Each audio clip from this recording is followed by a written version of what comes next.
नमस्कार। रेडियो रिमझिम से प्रस्तुत है स्थानीय हालचाल। पहले मुख्य हालचाल। मंगलवार को मुख्यमंत्री का हो रहा है आगमन, स्वागत में जुटा जिला प्रशासन। भूमि विवाद में एक महिला की हत्या, पुलिस शव को कब्जे में लेकर जांच में जुटी। ट्रेन से गिरकर एक अज्ञात व्यक्ति गंभीर रूप से दुर्घटनाग्रस्त, अस्पताल में भर्ती। सरस्वती पूजा को लेकर जगह जगह हो रही है शांति समिति की बैठक। विदेश भेजने के नाम पर लाखों रुपए की ठगी, पुलिस जांच में जुटी। और शादी का झांसा देकर युवती से किया गया दुष्कर्म। स्थानीय हालचाल के इस अंक के साथ मैं निकेत मिश्र। अब हालचाल विस्तार से।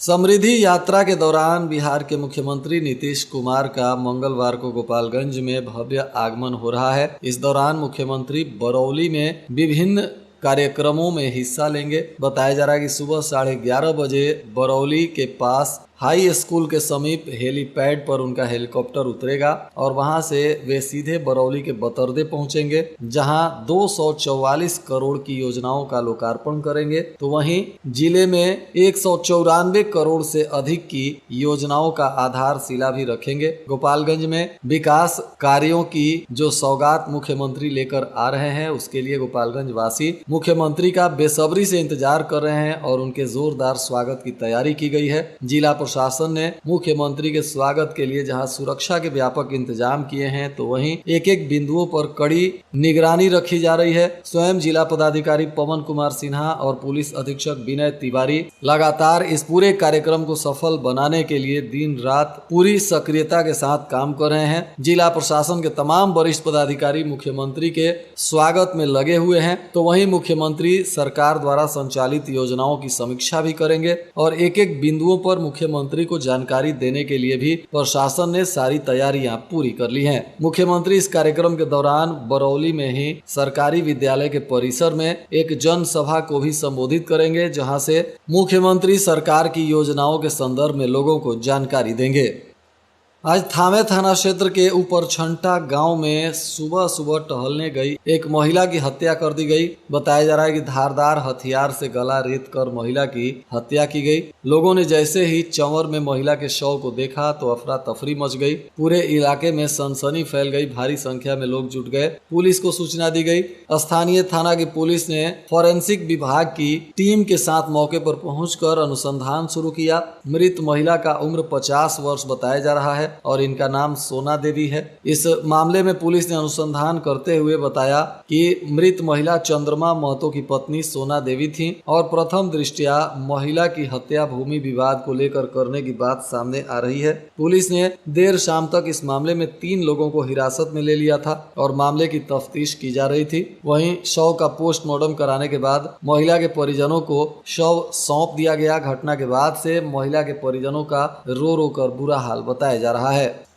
थावे जंक्शन से पहले देवी हाल्ट के पास ट्रेन से गिरकर एक युवक गंभीर रूप से जख्मी हो गया। लोगों ने तुरंत इसकी सूचना 112 और रेल पुलिस को दी। दोनों पुलिस ने संयुक्त रूप से घायल अवस्था में युवक को वहां से लेकर हॉस्पिटल पहुंचाया, जहां सदर अस्पताल में इस युवक की इलाज चल रही है। हालांकि खबर मिलने तक युवक का पहचान नहीं हो सका था। बताया जा रहा है कि सवारी गाड़ी संख्या 55-112 जो थावे से सिवान जा रही थी, इसी गाड़ी पर यह युवक चढ़ रहा था और देवी हाल्ट के पास यह ट्रेन से गिर गया, जिसके बाद लोगों में अफरा तफरी मच गई और लोगों ने इसकी जानकारी पुलिस को दी। फिलहाल इस युवक का इलाज चल रहा है और पुलिस इस युवक की पहचान करने में भी लगी हुई है। सरस्वती पूजा को लेकर पुलिस अधीक्षक विनय तिवारी के निर्देश पर सभी थाना क्षेत्रों में लगातार शांतिपूर्ण ढंग से सरस्वती पूजा को संपन्न कराने के लिए शांति समिति की बैठक की जा रही है। थाना अध्यक्ष और स्थानीय अंचलाधिकारी इसमें पूरी सक्रियता से लगे हुए हैं। लोगों से महत्वपूर्ण बिंदुओं पर चर्चा की जा रही है। साथ ही विसर्जन व्यवस्था पर भी शांति समिति के सदस्यों से चर्चा कर आवश्यक निर्णय लिए जा रहे हैं। जिला प्रशासन ने सभी लोगों से निवेदन किया है कि सरस्वती पूजा पूजा को शांतिपूर्ण और सौहार्दपूर्ण माहौल में संपन्न कराएं। डीजे को हर हाल में प्रतिबंधित किया गया है। हर पूजा समिति को लाइसेंस लेना अनिवार्य किया गया है। बिना लाइसेंस के पूजा करने वालों के विरुद्ध कड़ी कानूनी कार्रवाई की जाएगी। उन्होंने बताया कि प्रशासन द्वारा जारी गाइडलाइंस का पालन करना सभी पूजा समितियों की जिम्मेदारी होगी। पूजा और विसर्जन के दौरान डीजे, ऑर्केस्ट्रा अथवा किसी भी प्रकार के अश्लील कार्यक्रम पर पूर्ण रूप से प्रतिबंध लगाया गया है। नियमों का उल्लंघन करने पर सख्त कानूनी कार्रवाई करने की चेतावनी भी दी गई है। कटेया थाना क्षेत्र में एक व्यक्ति से विदेश भेजने के नाम पर लाखों की ठगी करने का मामला सामने आया है। पीड़ित की पत्नी ने भोरे थाने में आवेदन देकर प्राथमिकी दर्ज कराई है। बताया जा रहा है कि अब पुलिस मलपुरा गांव निवासी राजेश मिश्रा के पत्नी के आवेदन पर मामले की तफ्तीश में जुटी हुई है। कटेया थाना क्षेत्र में एक युवक द्वारा युवती को शादी का झांसा देकर उससे शारीरिक संबंध बनाने का मामला सामने आया है। युवती ने अब पुलिस को आवेदन दिया है। बताया जा रहा है कि युवती शादी करने को लेकर जब दबाव बनाने लगी तो युवक ने इनकार कर दिया। पीड़ित युवती ने अब थाने में प्राथमिकी दर्ज कराई है और आरोप लगाया है कि पीड़ित ने शादी का झांसा देकर उसके साथ शारीरिक संबंध बना लिया है और अब शादी करने से इनकार कर रहा है और आरोपी युवती का वीडियो वायरल करने की धमकी भी दे रहा है। पुलिस अब पीड़ित युवती के आवेदन पर मामले की तफ्तीश में जुट गई है।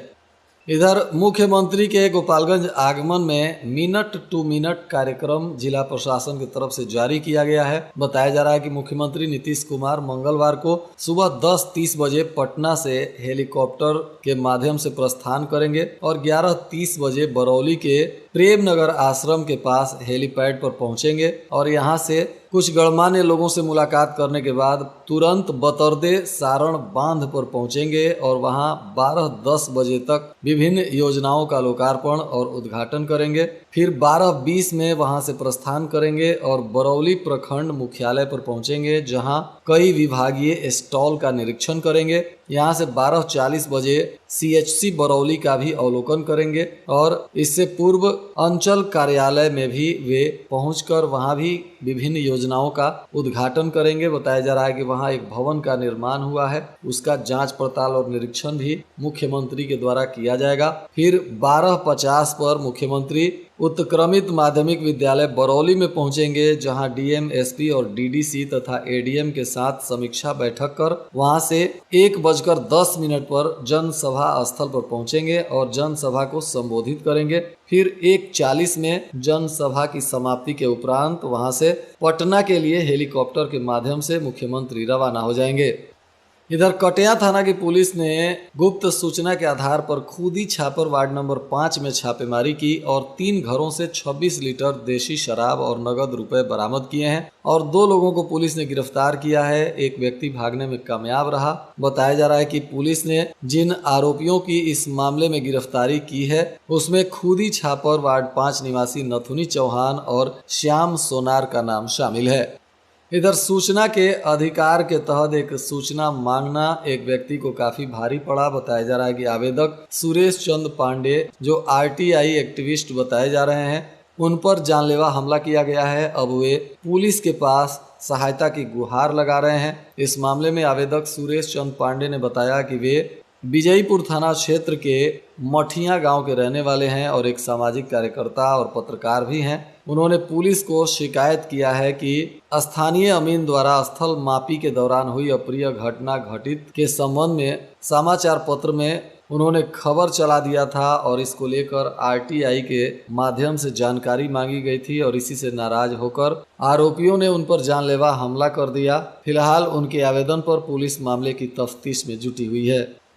और आज के मौसम का तापमान गोपालगंज में न्यूनतम 12 डिग्री सेल्सियस और अधिकतम 24 डिग्री सेल्सियस रहने की संभावना है।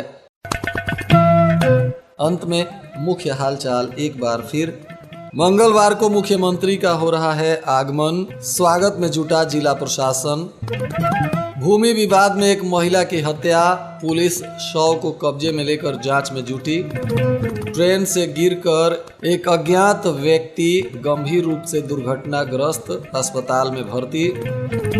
सरस्वती पूजा को लेकर जगह जगह हो रही है शांति समिति की बैठक। विदेश भेजने के नाम पर लाखों रुपए की ठगी, पुलिस जांच में जुटी। और शादी का झांसा देकर युवती से किया गया दुष्कर्म।